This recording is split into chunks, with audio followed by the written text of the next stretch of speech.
So one of the greatest understandings of how to work with strength in the Ashtanga Yoga practice is to be able to stay up for the entire count of Utpluthih at the end. Right? Would you agree? Not so easy. And to a large degree, one of the reasons why that's so hard is that it's psychological at some moment. There's a moment when your brain, and your emotional body starts to go, oh, no more. Like, I can't anymore. And as soon as that voice kicks in, all of the behavioral patterns you have around weakness also kick in. All of these excuses start coming up. So as soon as a little voice in your head is, oh, I can't do anymore, and you start saying, well, my arms are too weak anyway, and I'm tired, it's the end of the practice. And sometimes women will say, it's only for boys anyway, shouldn't bother with this. And then you look at your arm and you go, see, my arm is too short for this, And then somehow, exactly at the moment when you've decided it's over for you, generally you're looking directly at someone who's doing, who's managed to stay up a little longer. You see, look at them. Look how different they are from me. They're so much stronger than I am. I'll never be that strong, I'm too old for this. So I've had it. And all these things start coming up. One of the hardest things when practicing with Guruji, when practicing with Sri Kepatavi Joyce, was Utpluthih, because you never knew what was coming. Do you know what I mean?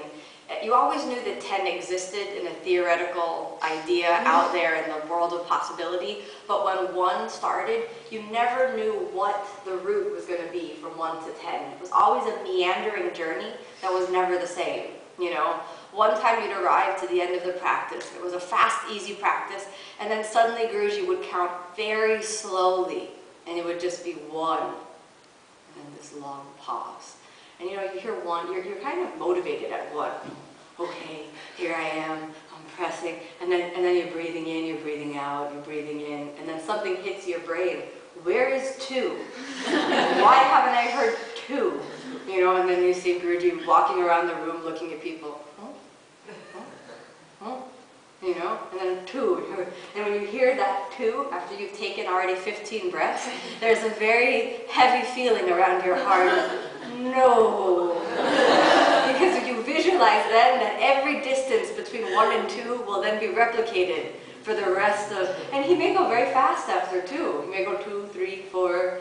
There was one time in particular that this meandering journey from 1 to 10 was, for me, especially deflating, because the practice had been very challenging. Because after one of the guided intermediate series classes in Mysore, it was really, really challenging. It's one of these things where this practice, you're just happy you made it. You're at the end, I made it, nothing broke off. I didn't cry, I didn't fall apart. It was great, wonderful. Only minimal shaking and pain and purification, and only a small pool of sweat around my mat today. Wonderful, right? So you feel fantastic, I made it. And then this particular day, Guruji had counted relatively quickly up till 5. So I thought, fantastic, it's going to be fast today. Wonderful. And I should know that this was not a good thought to have, because then suddenly it was silence for a long period of time. And then 6 and 7 were slow to come, and then I had this thought, okay, and I had stayed up, I managed it that long, talking to myself, okay, you can do this. You talk to yourself in your mind, just a little more, okay, all right, my little body, let's do this, this sort of things, And then at 7, I had the thought, only 3 more, and I just remembered thinking that, and then there was a silence, and then Guruji said, 4. And I thought, no, not 4. No, not 4, like not even 7 again, not 4. That's 3 back.